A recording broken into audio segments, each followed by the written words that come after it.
I can't say I didn't act a fool. I can't say that, okay?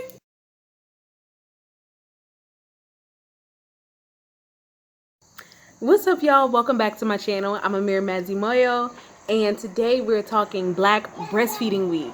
I'm so excited to be making this video because I am a Black breastfeeding mama, and because this morning I actually went to go see a showing of the screen.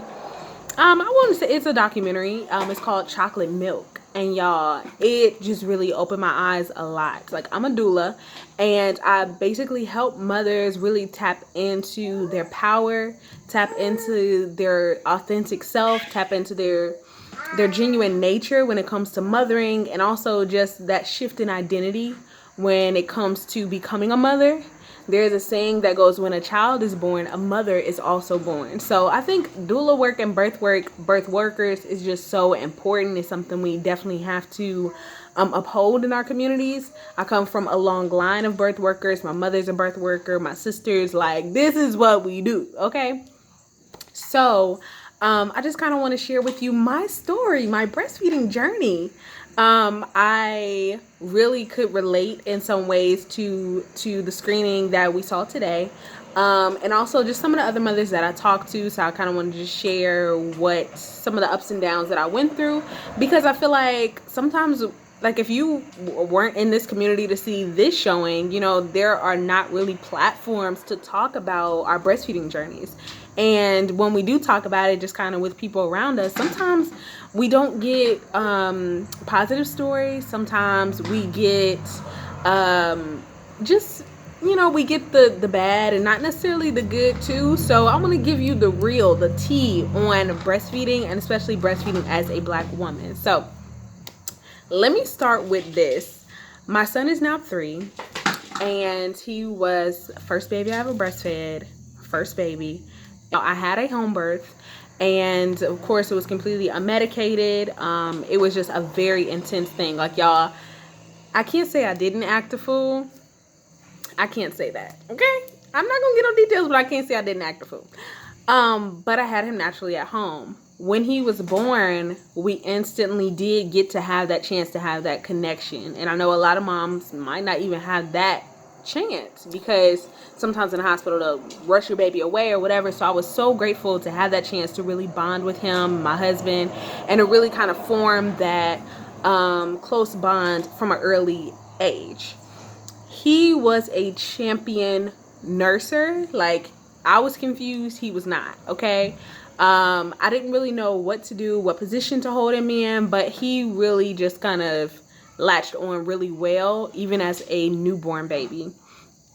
So he was great. Like, when I went back to work, I ended up getting mastitis, like, almost immediately the first week or 2 that I went back to work. And I mean, this was maybe 6 weeks after he was born, 7 weeks maybe. And I was going back to work in a phase back period. So I was working maybe 3 days out of the week.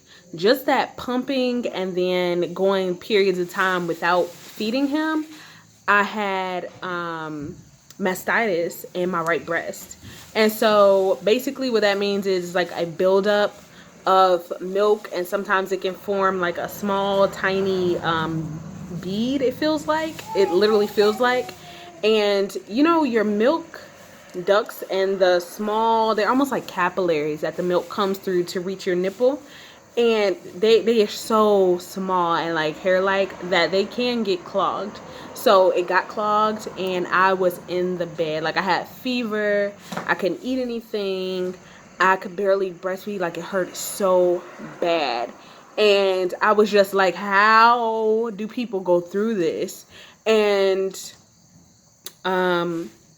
that was a point that I wouldn't necessarily say I looked for other options, but I did say, well, if there was ever an issue where I would have to go through this again, maybe I do need to find something else that I can give him while I kind of work through that issue. But I didn't. I kept nursing him on the side that hurt it, to make it, to move the bead through, to move whatever the clog was, and we got through it. And I was so grateful. The next day, or that evening, and then the next day, I was fine. I just had some soreness and we moved through it. So I was so grateful. Some of the challenges that I had around that time was I was pumping. You know, I was working 10 to 6 or whatever my schedule was. I think it was 10 to 6 at that time. And so I was constantly pumping. Like, I was pumping multiple times a day, you know, every few hours. But I also worked from home. So I was able to, you hear my baby. This is my baby girl. So I'm going to talk to you about her in a minute. I was able to breastfeed him on my breaks, but some breaks I couldn't. So I was still pumping multiple times a day. And then sometimes also, like, his father would take him when he was off of work, or his grandmother would take him places. So I always had to have milk available for him. So I was constantly pumping, and that was very hard. But we got through it. We got through mastitis. We got through the pumping. We got through the aching nipples. Like, nobody tells you how much that can really impact your breastfeeding journey. But literally, you may need an epidural for the breastfeeding. I'm joking, y'all, but seriously, like, it can be seriously painful because your nipples can literally crack and bleed. I did not know until I experienced this, but I did take a salve, and it had shea butter. It had a little tea tree oil just to prevent infection, and I just rubbed that on my nipples, and that really kind of helped to prevent any infection, and also any further cracking, and allow them to kind of heal. But one thing is that while they're healing, you still have to feed your baby. So, you know, you're constantly kind of opening back up that sore. So it can be painful. I did have a nipple guard. My son did not see the point. He did not understand what that was all about. So like I said, my son, he did not see the point. He was not into the nipple guard. So that didn't even work out. So that was pretty much the hardest part. Oh no, mama. Anyway, so I actually weaned him when I found out that I was pregnant with my daughter. So I suspected that I was pregnant because I think I suspected I was pregnant before I even missed a cycle. I just felt like I was pregnant. And I was like, how am I going to do this when, one, I had just quit my job, and two, I mean, that freed up some time for me, so that was okay. But two, I was still breastfeeding her brother. So I'm like, oh gosh, what am I gonna do? So I'm gonna have to, you know, stop breastfeeding him. Now, he had just turned 1. So he was about 13 months when I completely stopped breastfeeding him. What I did was I started breastfeeding him only 3 times a day. And so he would get breast milk in the morning, at his nap time, and at his bedtime. And then I weaned that back to twice a day. So he would get it at his nap time and at his bedtime. And then I weaned that back to 1 time a day, which was just at bedtime. And then, I mean, there's really no kind of easy way to do it. Like, the baby is going to be upset unless they kind of wean themselves. And I never really got through that process. So just from my experience, like, the baby's usually going to be upset. He was upset. But when I started breastfeeding, my daughter, my baby girl, she's right here. She was really, really little. She was early, and she was about 5 pounds. And she was a strong girl, but it was like her mouth was just so small. So she just would not drain my breast. So it was constantly kind of a struggle because I didn't want to pump, because then I felt like I would just have I mean, I had a lot of milk anyway, but I felt like if I pumped, I would have way too much milk for her. And I just felt uncomfortable with that. Like, she was too small to drink that much milk, so I would just have to constantly pump if I pumped. So with her, I got mastitis 2 days after she was born because my milk came in strong. It came in strong, girl. And she would not drink my breast. She couldn't. She was so small. Her belly was little. Like, she could only drink a little bit at a time. I am grateful for that experience because my son was big. He's a champion nurser. Like, he just latched right on. She did not latch right on. Like, we went through a point where she would latch, then she would forget how to latch. She would latch, she would forget how to latch. And that was hard for me because, one, like I said, she wasn't draining my breast. So I was constantly like engorged, and then also constantly just worried about if she was getting enough milk, and you know, if I would need to supplement or whatever I would need to do. But we did get through it. Now, one of the things that I kind of ran into very early when she was born was the chatter. Okay, and y'all know what I'm talking about. People will say, well, you have mastitis, or you have some kind of issue. Should you be nursing her? Maybe you need to give her formula. Maybe she's not getting enough. Hold on, baby. Hold on, baby. Shh. I'm not going to name family members' names, but there have been people who would say, you know, maybe you should give her formula. Maybe you should give the baby some type of cereal in her milk. Maybe you should give the baby, you know, just the things that people say. And I know that it's people who mean well and who genuinely do love me and the baby, but okay. So that was also something that really came up a lot, especially with my second child who I breastfed. So that's hard too. So I would definitely say to all y'all mamas out there who are dealing with that, whether it is, you know, your aunt, your mom, your grandmother, your mother-in-law, who are trying to, you know, just kind of push their wishes on the way that you parent your child, especially as a newborn. I feel you. I've been there. Like,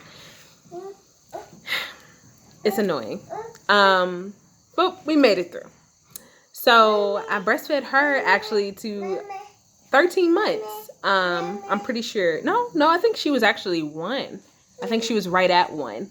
And so when she turned 1, I had a conversation with her, and I said, mommy's done. There's no more milk. You know, there's no more milk.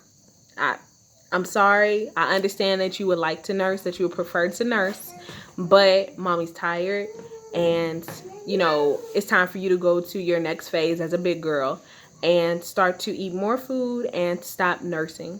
And she looked at me, she rolled her eyes, and she was upset. She was upset for weeks, but again, we got through it, you know. That's pretty much my breastfeeding story for both of them. I didn't have to pump as much with her, which I'm very grateful for. 1, because my pump is not quite working. And 2, because she's always with me. Like, I'm hardly ever without her. And I didn't go anywhere without her really until she was a little bit bigger and was actually eating some level of food. So, you know, I know it's not really a solution for mamas out there who are breastfeeding and their baby won't take a bottle, but you know, that just worked for us. I get a lot of help. My family helps me out a lot. My husband helps me out a lot. And when she was being breastfed exclusively, there were certain things that I still did. Like, I still would attend births, or I still did, you know, some things, but a lot of things I felt like I could take her with me. I did a doula certification course, and I took her with me. Like, I brought her along in a lot of ways, just like I did my son. And I think that just kind of strengthens our bond, but it helps her in the way that she can still exclusively breastfeed the way that she's used to, because she did not like bottles. She did take a pacifier, however, she didn't like bottles, and she got a lot of nipple confusion. So that can be tough, you know. I think my son did get it a little bit too with the nipple confusion, because once he would take a bottle, even when he got older, sometimes he would latch a little funny, you know, once he got back on my breast. So that's my story, y'all. Happy Black Breastfeeding Week. And to all the Black breastfeeding mamas out there, stay strong. I know it's hard. Like, I know you have the naysayers. I know you have people trying to put cereal in your baby's milk. I know you have to pump every 3 hours. I know that is hard, but stay the course, and I promise you, you will definitely reap the benefits. You will see how healthy and strong your baby is. Your baby's gonna have those cute fat rolls. Like, your baby's gonna be happy, okay? So I'm proud of you. I'm proud of my journey. And I will see y'all in my next video. Peace.